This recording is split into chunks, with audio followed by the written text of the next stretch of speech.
Greetings, friends of liberty.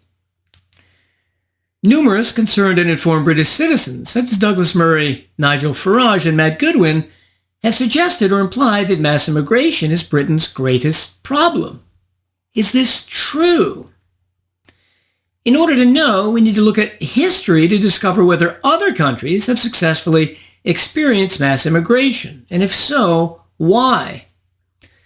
The first country's record we should examine is the United States, which from 1850 to 1924 let in 30 million migrants with enormous net benefits economically and culturally.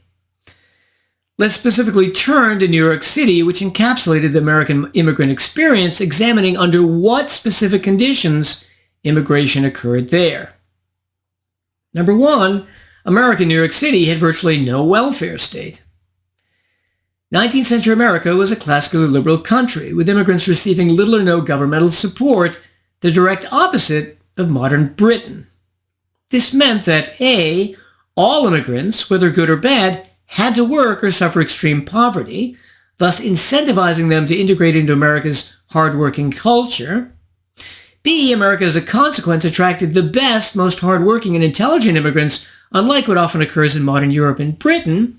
And C, many millions of immigrants who didn't like those conditions or were temporary workers went back home. The housing conditions in the tenements of the Lower East Side were brutal by modern standards, having perhaps the greatest population density in human history at 335,000 per square mile. By contrast, the modern population density of New York City overall is less than 1/10 as much at 29,300. This density tested an immigrant's resolve to be an American and weeded out undesirables very different from modern Britain. Freedom works. With no welfare state, hard work was the iron rule for parents and children alike. Jewish immigrant families were famous for running sweatshops out of their own apartments, churning out huge numbers of pants, coats, dresses, and hundreds of items of apparel at piece rates, often working from dawn to midnight, and in the process, developing an enormously successful garment industry. Chinese immigrants succeeded by starting laundromats and restaurants, and German immigrants, composing 30% of New York City in 1870, ascended to the middle class and beyond by their cabinet making, beer production, and other crafts. Number two, the prevention of crime and enforcement of the law. In Britain a century ago, the law was consistently enforced to punish actual rights violations against persons and property, not throw people in jail for angry tweets. Again, an almost complete reversal from modern Britain, where in many cities, nary a burglar is caught, judges let criminals favored by the left off with light sentences or probation, and grooming gangs for decades have operated with complete impunity. Back in the 1920s and earlier, both in the UK and New York City, the police actually prevented crime before it happened by conducting regular foot patrols. What a novel idea. Number three, the freedom to own firearms and knives, which reduces crime rates. Weapons possession allowed in New York City until 1911, when New York State's Sullivan Act established stringent restrictions on concealed carrying and pistol ownership.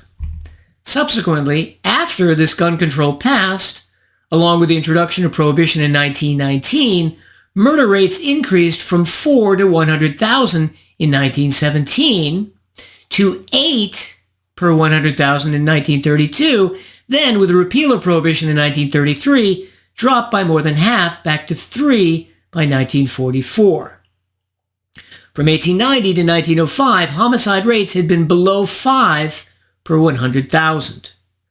By contrast, in the modern era in 1990, with the drug war and gun control in full swing and lax sentencing for crimes, the New York City homicide rate was 31 per 100,000, more than 10 times that of 1890.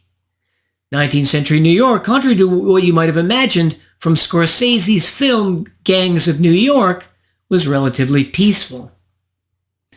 As researchers like John Lott have shown, the more responsible citizens are licensed to carry firearms, the more crime rates go down. The criminals know that any possible victim might kill them and so become intimidated. Allow all responsible Britons to defend themselves from the criminal migrants and native Brits who would do them and their countrymen harm, as they could a century ago when homicide rates were lower and burglary, robbery, and rape rates a fraction of today's. This would be especially useful since the British police no longer do their jobs. You hear that, Nigel? Do not advocate the same policies as the liberal Germans, who recently proposed more knife checks by the police and by mandating shorter jackknives as an answer to the recent stabbings and murders by a Muslim immigrant in Solingen. Don't, Nigel. Be like the Hun. Number 4, the drug war. America at the federal level through the 19th century allowed citizens to take any drugs they wanted. Cocaine, opium, pot, and alcohol, with opium prohibition starting in 1909, alcohol in 1919, cocaine in 1920, and pot in 1937. At the municipal level, bribes could usually grease any municipal prohibitions away. Now that was a free country. And what was the result? Almost no drug wars, and thus no money flows to criminal gangs to raise homicide rates and destroy public peace.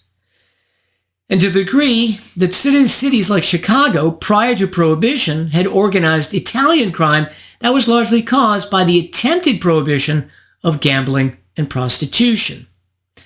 So unlike modern Britain, which outlaws drug trafficking, thus strengthening the migrant and trafficking gangs, which facilitate the small boats, or in offering black market employment to criminal migrants, the Britain of prior centuries was a free country, reducing the power of organized crime. Number 5, hate speech laws. The free Britain of centuries past rightly never tolerated such violations of personal liberty, which nowadays end up protecting Muslim violence and rape gangs. Number 6, state broadcasting. The liberal, green, anti-Semitic, net zero loving, gender transition producing farce of the BBC, funded by taxation, needs immediate abolishing. Number 7, land planning. Throughout Britain, the violation of individual land rights and property to build and sell with one's land and dwelling as one wishes has created a highly constipated real estate market and construction industry.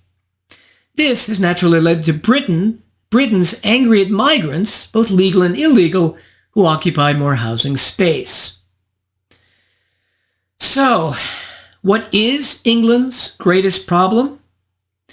That it's not the free country it once was 100, 125, 150 years ago. If it were, it would have no welfare state to attract fundamentalist Muslims in the first place, would have no welfare state to maintain migrants in 4-star hotels, would have no welfare state to keep on the dole all the many children and sometimes multiple wives of Muslims, would have no welfare state to have given hundreds of thousands of pounds to the July 7th, 2005 Islamic terrorists who killed 52, would have no welfare state which prevents both native Brits and Muslims from integrating into the British workforce and allows millions to live a life of idleness and pretend disability.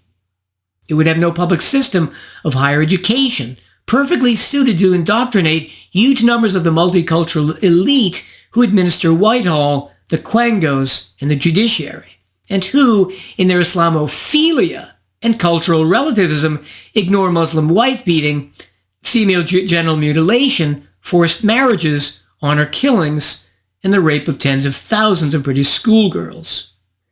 It would have no woke police force, punishing thought crimes instead of actually preventing burglaries, robberies, assaults, and rapes. It would have a successful private healthcare system with up to 20% of patients treated for free, just as it did to such great worldwide acclaim a century ago. Not, instead, an NHS foisted on Britain by Labour's Attlee and his Marxist Minister of Health, Aneurin Bevan. A socialist system that has resulted in hundreds of thousands of excess deaths compared to other countries just in this millennium alone. A system passed by a Labour government that, at the start of Parliament in 1945, sang the Red Anthem. Imagine the justifiable outcry if Muslim immigrants had killed hundreds of thousands of Britons in the last 24 years. But if the socialistic NHS kills them, I bid you well and remain the Scarlet Pimpernel.